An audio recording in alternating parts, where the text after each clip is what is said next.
राजा वीरभद्र इतना धार्मिक राजा है, फिर भी एक पड़ोसी बड़ा राजा आकर चढ़ाई कर देता है, सेना ला करके राजा संकट में पड़ जाता। अब क्या करूं? सबको पकड़ पकड़ कर मारना शुरू कर दिया। तो राजा रानी ने सलाह किया, अब क्या करें? तो रानी ने कहा, एक काम करो राजा साहब, मेहमान बन जाओ। देखिए, कभी कभी जब संकट हो तो अपनी रानी की बात को मानना चाहिए। सबके पास एक एक रानी है, और जो रानी की बात नहीं मानता उसके घर में फिर है रानी है। थोड़ा रानी की बात भी सुन लो और अपने अपने राजा की बात भी सुनो। अगर राजा की बात नहीं सुना तो बाजा बज जाएगा।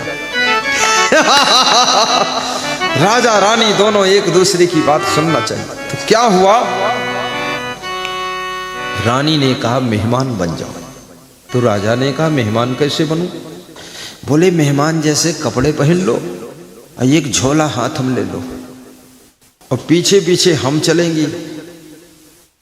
तो बोले फिर उसकी सेना के सैनिक पकड़ेंगे तो कह देना हम तो भाई मेहमान हैं, हमसे कोई मतलब नहीं, पूरा राजपाट लूटो और हमसे कोई मतलब नहीं, और निकल लो, जान बचा लो।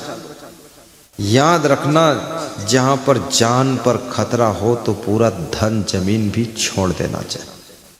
जान है तो जहान है, और जान नहीं तो शमशान है। आप बच जाओगे, सब फिर से बस जाएगा, फिर हो जाएगा। इसलिए अपनी रक्षा, आत्मरक्षा के लिए पहले सोचना चाहिए।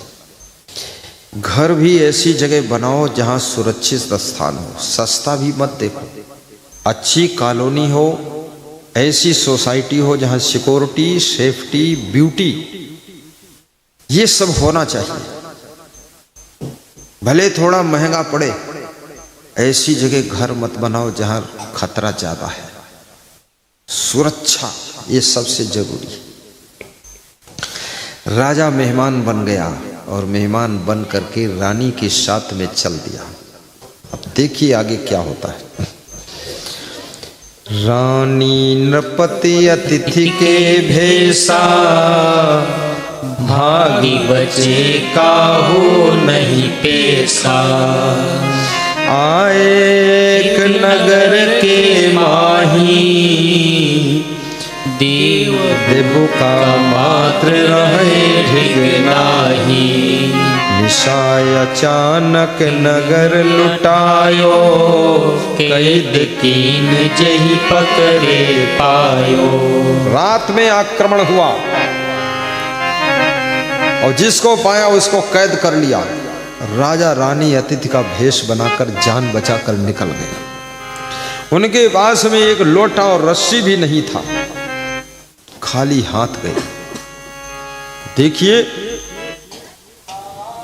बांग्लादेश में उपद्रव हुआ, वहां की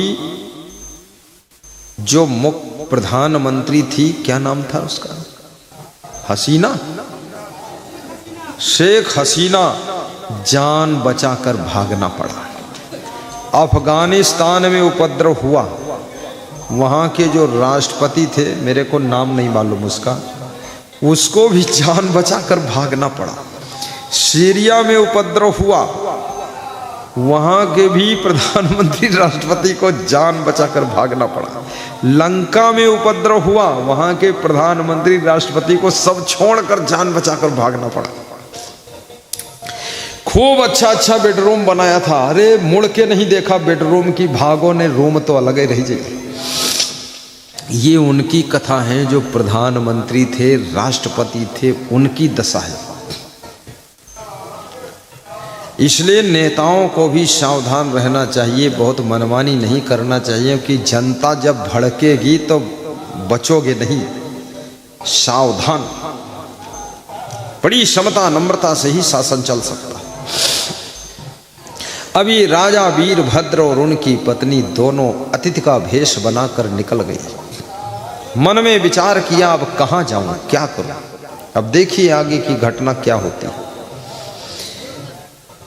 कर मुद्रिका एक नृप चीन्हा, बेच कछुक दिन भोजन कीन्हा। रानी हाथ में अंगूठी पहने थे अंगुली में, उसको बेचा और उसके पैसे से कुछ दिन भोजन किया। रानी की ये दशा हो गई।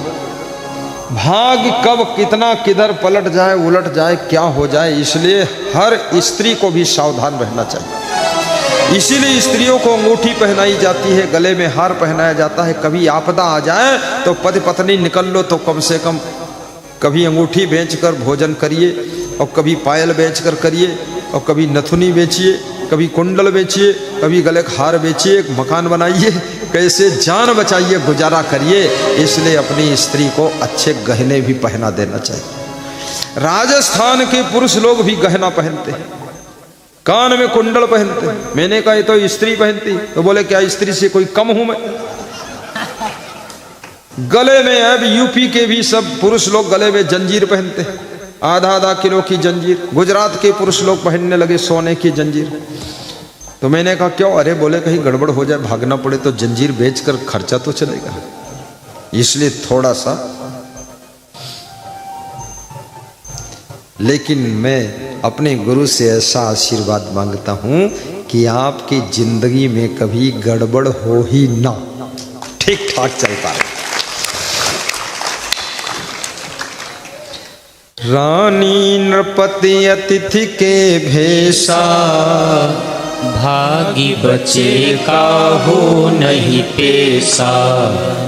कर मोद्रिका एक नृप चीन्हा, बेच कछुक दिन भोजन कीन्हा। बेच करके कुछ दिन भोजन किया। नातेदार रही पितु मामा, रानी सहित गयो ते धामा। तहाँ नहीं कछुआ दर पायो, बहुरी भूप भगनी घर आयो। अपने नातेदार रिश्तेदारों के यहाँ गए, वहाँ कोई आदर नहीं मिला। बहन के यहाँ गए, वहाँ भी कोई आदर नहीं। 3 दिन में सब खाने लगे, अपमान करने लगे, भोजन टाइम पर नहीं देते थे। राजा रानी दोनों दुखी हो गए कि अब किसी रिश्तेदार के यहाँ मत चलो। रिश्तेदार के यहाँ भी ज्यादा दिन आप नहीं टिक सकते हैं, इसलिए अपनी स्वयं व्यवस्था को मजबूत करिए। राजा रानी दुखी हो जाते हैं, एकांत में बैठकर रो लेते हैं कि आज हम इस दशा में पहुंच गए। ये सब मामा भी आते थे, खूब मिलते थे, राजमहल में रहते थे हमारे। आज मामा भी 2 दिन बाद भोजन नहीं देना चाहते, इसलिए ज्यादा मामा वामा के चक्कर में भी मत पड़ना। बस स्वयं सेल्फ डिपेंड बनो। जानिया भाव जनक लघु भाई, तिनके निकट गयो चली राई। और जब कुछ नहीं बचा तो अपने पिताजी के छोटे भाई के यहाँ चल कर गए कि शायद हमारे चाचा जी कुछ मदद करें। उन्होंने भी हरी झंडी दिखा दिया, कुछ नहीं। दुख जब आता है हर इंसान को तोड़कर रख देता है। सुख आता है इंसान के मन में अभिमान भर देता है। जो सुख में अभिमान न करे और दुख में टूट न सके, उसी को लौह पुरुष कहा जाता है। वो लौह लेडी होती है जिसको दुख दुखी न कर सके और सुख अभिमानी न बना सके। और याद रखना, जिसको कांटों की राह पर भी रोना ना आए, हंसते मुस्कुराते हुए कांटों के पथ पर जो चलना सीख जाए, वही संसार में लौह पुरुष कहलाता है, लौह कामिनी कहलाती है। बोलिए सद्गुरु भगवान की जय। भूखन मरन लगे नृप रानी, भिक्षा के युक्ति तब ठानी। राजा रानी भूखों मरने लगे, स्थिति गंभीर हो गई। तब भिक्षा मांगने की योजना बनाया कि अब भिक्षा मांगो। आपके पास में भिक्षुक कोई आए, थोड़ा कंडीशन भी देख लेना ये किस स्थिति में आया।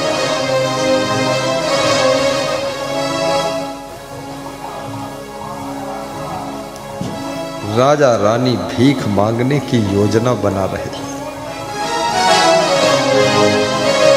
भीख तो लोग कम देते हैं, सीख ज्यादा देते हैं।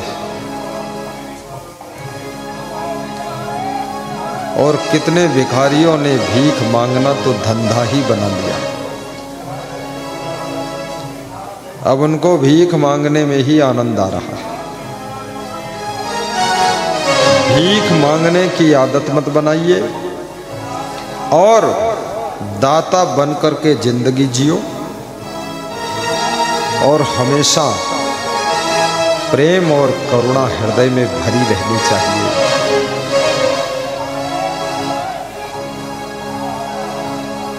भूखन मरन लगे न प्राणी, भिक्षा तेरियो की तब ठानी। व्यास गादी आशीर्वाद देती है कि आप हमेशा दाता बन करके रहें, कभी भीख आपको ना मांगना पड़ेगा।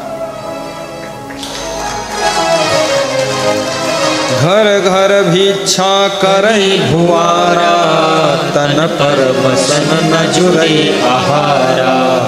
घर घर भीख मांगते हैं, शरीर पर कपड़ा नहीं मिल पाता है और भोजन भी ठीक ठाक मिलता नहीं। कछुक काल या विद चले गयो, नृपरानी से बोलत भयो।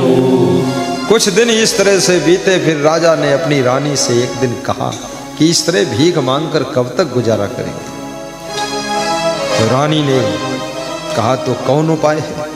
तो राजा ने बताया, संभर गढ़ एक साहु सुजाना, मानिक नाम विदित धनवाना।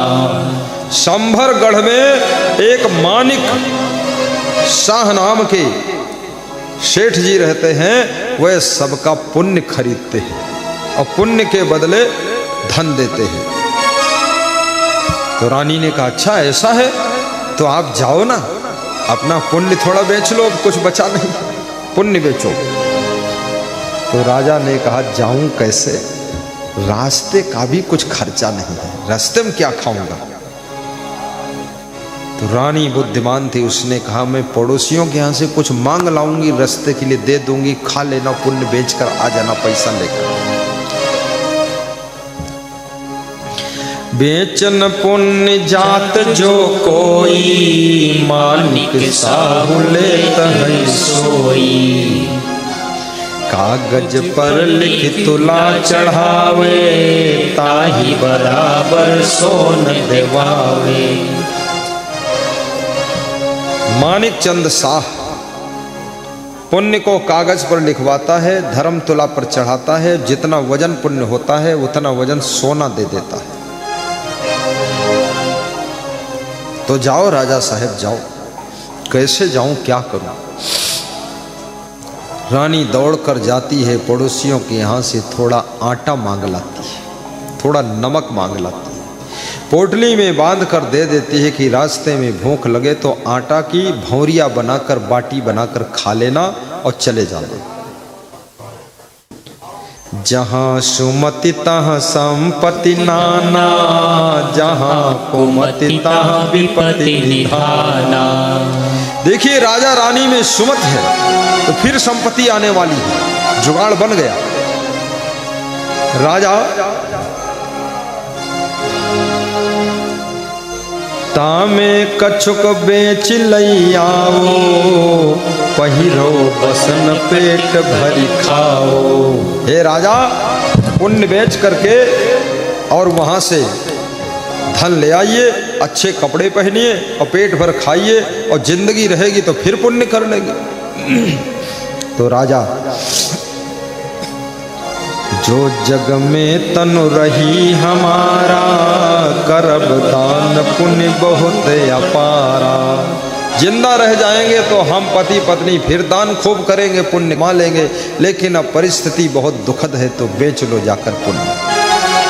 कहे राजा रानी सुन ले हूँ, मार्ग को खर्चा कछु देहू। राजा ने कहा, रानी मेरी बात तो सुनो, रास्ता का कुछ खर्चा दे दो।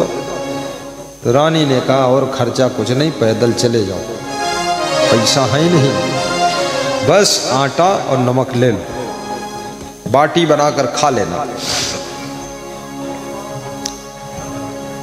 राजा आटा पोटली में बांधकर नमक लेकर के प्रस्थान करता है। तेही बासरन सिभई तरु पाई, रहो सोतिय बिन भोजन खाई। ये पहली रात राजा जब चला तो जहां रात हुई, रानी यहां अकेली है और राजा बीच रास्ते में अकेला आज रात को विश्राम कर रहा है। सवेरे राजा उठा, सरोवर में स्नान किया, बाटी बनाया और खाने के लिए बैठा। देखिए क्या हुआ। उसी समय दूसरे दिन चल सरयक पायो, करी मज्जन नभ भौरी लायो। संग असे की तोरण हरि भोग लगावा, तेहि क्षण एक अभ्यागत आवा। एक भूखा व्यक्ति आया, साधु टाइप के कपड़े पहने था, और जब बाटी को तोड़कर भगवान का भोग लगाकर खुद खाने का इरादा किया राजा वीरभद्र ने, तो उसने कहा मैं बहुत भूखा हूं, मुझको दे दो। तो राजा ने कहा मैं तो 2 दिन का भूखा हूं और तू भूखा है, चलो कोई बात नहीं। क्षुधावंत बोला हर हाई, सुन रब के मन करुणा आई। होय धनी कंगाल जो तद्यपि रहे उदार, जन्म दरिद्री धन लहे, कर न सके उपकार। दोई भौरी अभ्यागत ही, दीन्ही करि सन्मान, दुई पुनि अपना खाए के, तीनों बहुरी पयाले। 4 बाटी बनाया था, 4 भौरिया, 2 उस अभ्यागत को खिला दिया भूखे को। वो महात्मा था, संत था, दे दिया, 2 स्वयं खाया। आगे के लिए प्रस्थान किया। धीरे धीरे मानिक चंद शाह के यहाँ पहुंच गए। तीसरे दिवस साह पहायो, आदर करि राजा बैठायो। तीसरे दिन मानिक चंद शाह के यहाँ जब पहुंचे, राजा का चेहरा देख करके मानिक चंद समझ गया कोई है बड़ा आदमी। प्रेम से बैठाया। पूछो बणिक कहाँ ते आए, को हो कौन काज सिधाए। कौन हो, कहाँ से आए हो, किस काम के लिए आए हो, आओ बैठो बताओ। तब बताया सुन नरेश यस वचन प्रकाशा, सोरठ आयन तुम पासा। सोरठ नगर से मैं आया हूँ, आपके पास में इसलिए आया हूँ, बेचन पुण्य हेतु यह ताता, तुम लेत सुनी हम बाता। मैं पुण्य बेचने के लिए आया हूँ, मेरा पुण्य खरीद लो, पैसा दे दो हमको। अस सुन शाह उतर तब दीन्हा, बेचो पुण्य जवन तुम कीन्हा। मानिक चंद शाह ने कहा जितना तुमने पुण्य किया है बेच लो, एक कागज पर लिखो, चढ़ाओ तुला पर। तो लिखा और चढ़ाया। 1 ग्राम वजन पुण्य नहीं था, 1 ग्राम भी। धर्म तुला बिल्कुल झुकी ही नहीं। राजा चौंक गया, इतना पुण्य किया, इतना यज्ञ किया और इतना गौएं दान किया, 1 ग्राम पुण्य नहीं निकला। लिख कागज पर तुला चढ़ायो, साची को द्रव्य पायो। सच्चा सच्चा पुण्य लिखो राजा साहब, तभी ये तुला स्वीकार करेगी, नहीं तो ये झूठ मूठ लिख के यहाँ कुछ नहीं चल सकता है। राजा शर्मिंदा होने लगा। 10 सहस्र मख कीन्ह्यो राई, सो लिखि मानिक तुला चढ़ाई। 10,000 यज्ञ का पुण्य लिखा कागज पर और तुला पर चढ़ाया, 1 ग्राम पुण्य नहीं निकला। 10,000 यज्ञ व्यर्थ हो गए। पलरा दो रहे समाना, रति न चढ़ा मही पल जाना। 10,000 यज्ञ का पुण्य लिख करके तराजू के धर्म तुला के एक पल्ले पर चढ़ाया, 1 ग्राम वजन पुण्य नहीं निकला तो राजा लज्जित हो गया, शर्मिंदा हो गया कि सब लोग क्या कहेंगे। तो जो कार्यकर्ता थे, कर्मचारी मानिक चंद शाह के, वो हंसने लगे। कुछ लोग होते ना ठेलुहा हंसे लागत, हंसी कर दे, अरे तुम हो झूठ चढ़ावत, बहुत बेईमान आदमी हो यार, सही सलामत लिखो, ऐसे बोले। भोला साहो और लिख धरहु, साची लिखो झूठ परिहरहु। मानिक चंद बोला और पुण्य लिखो, सच्चा लिखो, झूठ न लिखो, झूठ न चलिए धर्म तुला।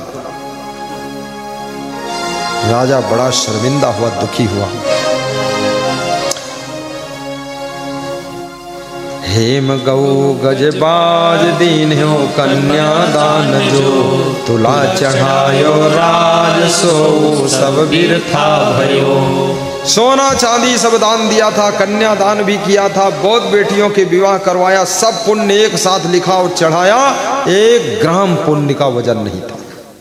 राजा बड़ा दुखी हो गया कि यहां भी 0 ही रहा मामला, आने से कोई फायदा नहीं, और दुखी हो गया, चेहरा शर्मिंदा हो गया। तो मानिक चंद शाह ने कहा, एक बात बताओ, आप राजा वीरभद्र हैं ना, ये पुण्य कब किया आपने? बोले जब मैं राजा था। बोलो राजा जो पुण्य का कार्य करता है वो पुण्य प्रजा का होता है, क्योंकि प्रजा के टैक्स से ही पैसा राजा के पास आता है, इसलिए वो पुण्य तुम्हारा नहीं है। राजा तो मैनेजमेंट करने के लिए बिठाया जाता है, बाकी धन तो जनता का, प्रजा का है। जब से राजा नहीं रहे उसके बाद क्या तुमने पुण्य किया? बोले उसके बाद तो हमारे पास पैसा ही नहीं बचा, तो हम पुण्य क्या करें? अरे सोच ले, कुछ भी किया हो बता। तो बोले वीरभद्र कहे सुनिए साहू, जब हम थे सोरठ के नाहू। और पुण्य कुछ किया हो बताओ राजा साहब। तो बोले और मैंने इतने किया है कि यहाँ आ रहे थे तो मेरी वाइफ ने थोड़ा आटा पड़ोसियों से मांगकर, नमक मांगकर दिया था, तो एक सरोवर के किनारे मैंने बाटी भौरिया 4 बनाया था। तो एक अभ्यागत साधु भेष में आया था, वो मुझसे कहने लगा मैं बहुत भूखा हूँ, तो 2 बाटी उसको दे दिया और 2 मैंने खा लिया, बस इतना ही किया हूं। तो बोले 2 बाटी का पुण्य चढ़ाइए लिख कर। तो लिखा कागज पर 2 बाटी का पुण्य चढ़ाने जा रहा हूं। चढ़ाया तो क्या हुआ देखिए। सुनिमानिक लिखी तुला चढ़ायो, और डांडी गही धरी है मैं उठायो। मानिक चंद शाह ने वो 2 बाटी के पुण्य को लिख करके तुला पर चढ़ाया, तो वो तराजू का पलड़ा जो पुण्य वाला था वो नीचे बैठ गया, पूरा वजन हो गया। अब दूसरे तराजू के पलड़े पर सोना चढ़ाना शुरू किया, पूरे खजाना का सोना चढ़ गया, लेकिन ये धर्म तुला पुण्य का पलड़ा इतना भारी था, उठा ही नहीं। मानिक चंद शाह का खजाना खाली हो गया, सब सोना चांदी सब खत्म हो गया, लेकिन पुण्य 2 बाटी का पुण्य इतना भारी पड़ गया कि मानिक चंद शाह कंगाल हो गया और राजा फिर से माला माल हो गया। और ये कितना पुण्य का कमाल हो गया। तब ही पला गरु होई गयऊ, पुण्य लय पूरट चढ़ावत भयऊ। ज्यों ज्यों कंचन आनि चढ़ावे, त्यों त्यों पला अधिक गरुआवे। और ज्यों ज्यों सोना चढ़ाता था मानिक चंद शाह धर्म तुला पर, उतना ही ज्यादा पुण्य का वजन बढ़ता चला जाता था। अंत में जहां लग सुमिरण साहु निकेता, दोई भौरी सम भयो न सेता। जहां तक सोना था सब चढ़ा दिया, लेकिन 2 भौरी के पुण्य के बराबर सोना नहीं दे पाए। तब मानिक चंद खड़े होकर बोला, माफ करो। बोला, मानिक सुनहु नरेसा, अब नहीं स्वर्ण हमारे लेसा। हे नरेश राजा वीरभद्र, अब हमारे पास एक रत्ती भर सोना नहीं बचा है। हम तुम्हारे पुण्य के बराबर सोना नहीं दे पाए। आपका पुण्य बहुत बड़ा भारी हो गया, इसलिए जितना दे पाए इसी में पूरा मान लो और हमको क्षमा करो। देखिए पुण्य, दिन बदल गए। सुन नृप महिषा ऊंट मंगायो, सकल कनक तिन माही लतायो। राजा था, बुद्धिमान था, उसने ऊंट मंगाया, भैंसा मंगाया, बैलगाड़ी मंगाया और सब सोना भरवाया। और बैलगाड़ी बैठ के और कुछ पुलिस मंगाया कि सुरक्षा में चलो, ने रास्ते में कोई लूट ली। देखिए, आपके पास में जब धन ज्यादा हो, अगर लाख रुपया है तो थाने में जाकर के 2 पुलिस वाले ले लो और उनका वेतन 2000 दे दो तो 98,000 बच जाई, जान बच जाई, घर तक आई जी। जैसे कभी कभी ट्रेन में लूटपाट होती ना, तो मेरा सोच है ऐसा ट्रेन का डिब्बा बनाया जाए जिधर प्लेटफार्म है उधर ही का गेट खुले, दूसरे साइड का गेट खुले ही ना। एक बात, और हर कांच के पास में चाली लगा दिया जाए ताकि कोई हाथ घुसेड़ न सके, खींच न सके। और हर डिब्बा में एक पुलिस कांस्टेबल रखा जाए राइफल लेकर, वो गेट पे खड़ा रहे और डिब्बा में टहलत रहे, कोई मार कूट न सके। ये सब व्यवस्था होना चाहिए। और चलती ट्रेन में भी कोई खतरा दिख रहा है तो एक मोबाइल नंबर हर डिब्बे में सीट के पास लिखा हो चाहिए कि इस नंबर को डायल करो, अगर आप खतरा दिख रहा तो खतरा दिखाए तुरंत शौचालय में चले जाओ, वहाँ इस डायल करके फ़ोन कर दो कि मैं इस डिब्बा में हूँ, यहाँ खतरा है, आगे स्टेशन पर मेरी सुरक्षा में पुलिस आनी चाहिए। ये सब व्यवस्था कर दो। लेकिन न सरकार सोचती है, न प्रशासन सोचता है, ये गुरु बाबा सोचता है। अरे इतने लोग बैठे हैं डिब्बे में, 72 आदमी लेटे हुए हैं, बैठे हुए हैं, कम से कम उनकी जान और माल की सुरक्षा के साथ पहुंचाना चाहिए। टिकट किराया मान लिया 400 है, 400 के बजाय 420 ले लो, 425 ले लो।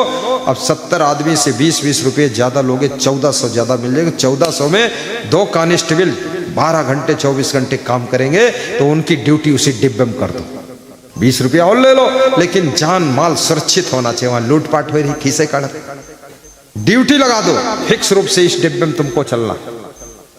जो रात्रि सेवा बसें चलती उसमें भी एक पुलिस सिपाही, टिकट किराया 15 रुपये बढ़ा दीजिए, उसी से पैसा वसूल हो जाए।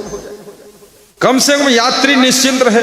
इतना खतरा डर लगता है कि कहाँ क्या हो जाए। ट्रेन डिब्बे में है, 4 लफंगे घुस जाए, तुमका कूटे पीटे, पत्नी के सब छीन ले जाए जेवर। ये कौन तरीका है? ये सारी सेटिंग, सुरक्षित व्यवस्था। और दूसरी तरफ का गेट खुले ना, बिल्कुल बंद, जिधर प्लेटफार्म उधर ही खुलेगा। सब ऑटोमेटिक सिस्टम कर दीजिए। राजा बुद्धिमान है, बैलगाड़ी मंगाता है, पुलिस मंगाता है, सब सोना लाद करके रानी के पास आता है। रानी फिर सलाह देती है कि पति देव ये सोना बेचो, एक बहुत बड़ी जमीन खरीदो, उसमें बाउंड्री बनाओ, फिर सेना तैयार करो। और जिस राजा ने अपना किला लूटा है वो शराब पीता है, व्यभिचार करता है, बड़ा मक्कार है, उस पर आक्रमण करो और अपना राजपाट वापस लौटाओ। राजा ने यही किया और राजपाट वापस लिया और फिर से सोरठ नगर के राज सिंहासन पर राजा वीरभद्र सुशोभित हो गए।